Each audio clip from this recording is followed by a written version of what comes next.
وتقيد بالنظام العبودي للرجل وسلطته الغير مشروعة بحقها لن تنجز ما طالبت به حتى عهود مضت.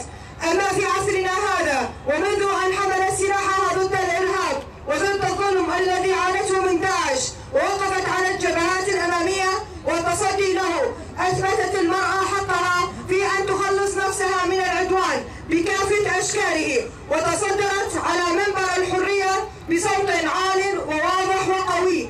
فكانت رصاصتها التي تفوهت بها هي أننا لن نقبل أي اعتداء عليها، وأن تكون هي الأولى بهذا المجتمع، لأنها بالأساس هي التي صنعت هذا المجتمع بكافة مراحله. فهي الآن عسكرية بالدرجة الأولى والأم بالدرجة الثانية، والمرأة الحقيقية في جميع مؤسسات المجتمع الديمقراطي الحر.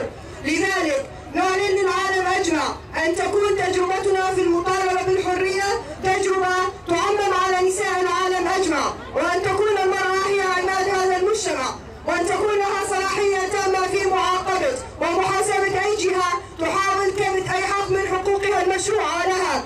فلا ظلم ولا عدوان بعد الموت، وسنتابع الكفاح ضد أي اعتداء يهدد وجود المرأة في هذا المجتمع. قوات وحداية حماية المرأة اليبجة عسكرية وضعت جميع قادرا على خوض معارك في مدينة الصمود كوباني، وهنا تشكلت وحدات حماية الشعب والمرأة بحيث سطروا أروع الملاحم البطولية ووصلوا إلى الشدادي ومنبج وتل أبيض، وتم تحرير مدينة الرقة ودير الزور، وتم القضاء على أعتى إرهاب دولي بطبيعة المرأة.